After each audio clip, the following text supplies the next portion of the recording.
All right, guys. So I am talking about our offensive linemen here.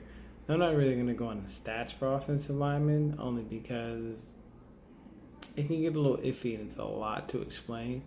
So I'm going to keep this simple and sweet for most of the people, that are watching. It's very easy. Left tackle starting is Joe Staley. It's a no-brainer. Left guard is Lakin Tomlinson, Weston Richburg. Right guard Mike Person, and right tackle is Mike McGlinchey. So we've got this kid Justin Skull, and we drafted him pretty late. I think he's like sixth round pick, or sixth or seventh round. Justin Skull has actually a very good shot at making the team as the swing tackle because they currently have him listed as third between Joe Staley, behind Joe Staley, McGlinchey, and it looks like Sean Coleman. And Coleman's the guy we picked up from the Browns. Now, at the time we picked him up, the Browns' offensive line was shit, so it kind of doesn't say much. We do still have Eric Magnuson and Josh Garnett. Josh Garnett has a chance of making the squad if he can show up in training camp and show out, and if he looks good in preseason. Garnett's actually been one of our biggest draft busts because we picked him very high, and he has never turned into the player that we imagined. So it is what it is. But honestly, the way I named it, Joe Staley, Lakin Tomlinson, Weston Richburg, Mike Person, and Mike McGlinchey are probably going to be the starters. That's pretty much how the offensive line is going to shape out. Hopefully we can keep, the guys that we have, some good backups, and go ahead and go there. Now, what I will do is I will go ahead and get into our tight ends because we have the best tight end in football. And I dare someone to challenge me. I dare somebody to challenge me last year when I started talking about him. But the beauty of it? Nobody did because nobody could. There's nothing you can say. We have the best tight end in football. His name is George Kittle, and he loves wrestling. So, what I am proposing to anyone out there, go ahead and give me a tight end that's better than George Kittle. I promise you, I will simulcast with you. I will do a side-by-side video, all that stuff. Because what kills me is the fact that people will say that Gronk was great, or Travis Kelce's better, or Jimmy Graham. Jimmy Graham is not the Jimmy Graham that we used to know in New Orleans because he ain't had a quarterback sling him the ball like that in a while.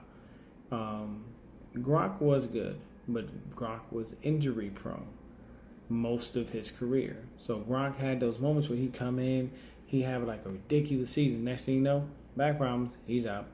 Next thing you know, broken leg, he's out. So he was injury prone. So every now and then he come in and he just show up and show out, and people be like, Gronk's back, he's the greatest. But you ain't the greatest if you're always on the sideline. So the NFL is very big on what have you done for me lately, league. So it is what it is. So as of right now, it looks like I am getting killed right now. My Google Chrome don't want to respond. My dang Firefox I'm tripped out. I don't know what's going on. But let's see. Yep, everything is just going left. So I'm just going to go off the top of the dome.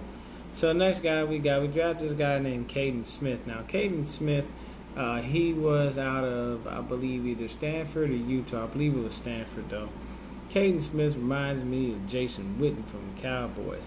It looks like he could block, but he is so god-awful slow.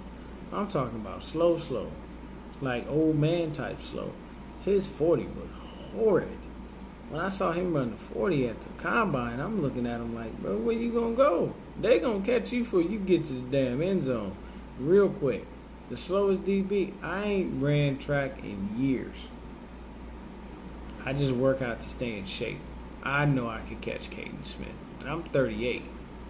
So this ain't gonna work. So we got Caden Smith, we got Ross Dwelly, and we got Levi Toilio. So honestly, I'm gonna tell you right now, there's gonna be a 2 tight ends that make the squad. It's gonna be George Kittle, and it's most likely going to be Dwelly and or Caden Smith. Toilio's is the long shot. I don't see him really actually doing much, but I could say that, he I guess by all accounts he's been looking all right. Kittle's been out there looking as masterful as ever. He's been great. He's been doing his job.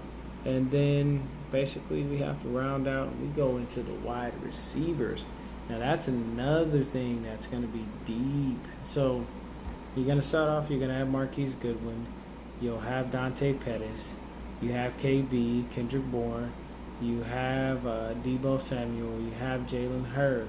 You have, you got this kid named Sean Poindexter. And you have Richie James Jr. And you have Trent Taylor. So that is a ridiculously deep receiving core. Oh, by the way, Jordan Matthews.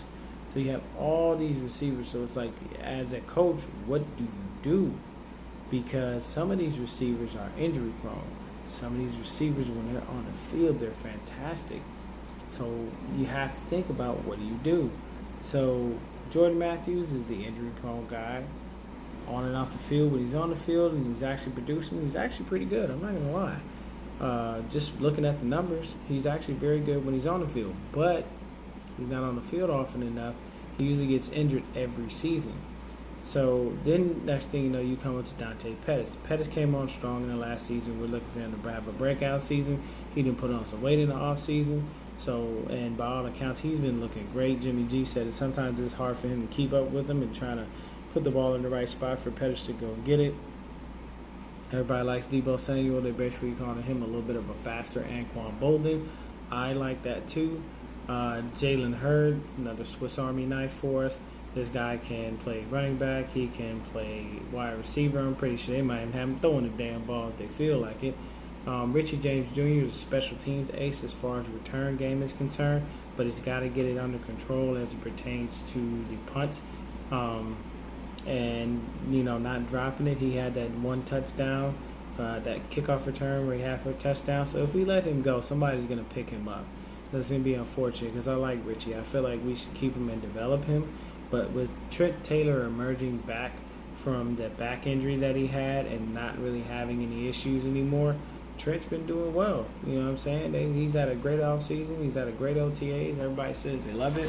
They like what they're seeing. So I'm going to say that, honestly, our receiving core is going to come down to Marquise Goodwin, Dante Pettis, Deebo Samuel, Jalen Hurd, Trent Taylor. And if we decide to keep a sixth receiver, it's going to be a fight between Jordan Matthews, Kendrick Bourne, and Richie James. And, honestly, KB was our leading receiver last year. And KB did a good job, you know what I'm saying? Kendrick Bourne is not a sleeper. He's nothing to laugh at. So if we let him go, too, somebody going to pick him up. And he's going to probably, show up and show out. I like him. I like KB. But those will probably be the starters as far as our wide receivers are concerned. So basically, we have a great receiving core. That's not an issue. It's just learning everybody, getting everybody together, and everybody being healthy. So that's pretty much it for the offense. I'm going to come back tomorrow with the defense. I got to get some rest for work. I want y'all to stay blessed, stay nice and faithful, and continue to keep watching. If you like any of these videos, subscribe to the channel. If you even want to just comment, go ahead and throw a comment in there. I'm always open. I'm good for open dialogue. I got a lot of flack for this Nick Bosa video that I posted. But, I'm always good for open dialogue. If you have questions or concerns, just let me know. If you even, if you are thinking along the lines of something and you want to see what my thoughts are on it, tell me. I'm open for it. But I want y'all, once again, like I said, stay blessed, stay nice and faithful. Get y'all some rest and stay as peaceful as possible. Find peace and tranquility in the Lord, and He will guide you in every which way. And, find happiness and joy in watching the Niners win games, because that's what we're going to do this year. The one thing I will say is that we must make the playoffs. This is the third year with Shanahan and with Lynch. And I can tell you right now, somebody going to lose their damn job if we don't win. And I can tell you right now, it ain't going to be Shanahan. It's most likely going to be Lynch that's gone. And then at the same time, the scheme that Robert Saleh has had, it ain't worked the past 2 years. If it does not work this year, after the changes that they have made as far as defensively, Saleh going to be out the door. Because when we were most successful, we were running a 3-4 defense. I've said this in other videos, and I'm pretty sure people agree with me. We were running a 3-4. And we had killers off the edge. We had Justin and Alden coming off that edge and terrorizing your ass. Now we need to go ahead and find our next Justin and Alden. So as far as that's concerned, we got Defoe, we got D Ford. So Double D can come and kill your ass from there. You rushing up the middle and rushing off that edge. If Bosa is healthy, then he can help too. But like I said, I'll get into the defense tomorrow. Have a good evening, and stay blessed.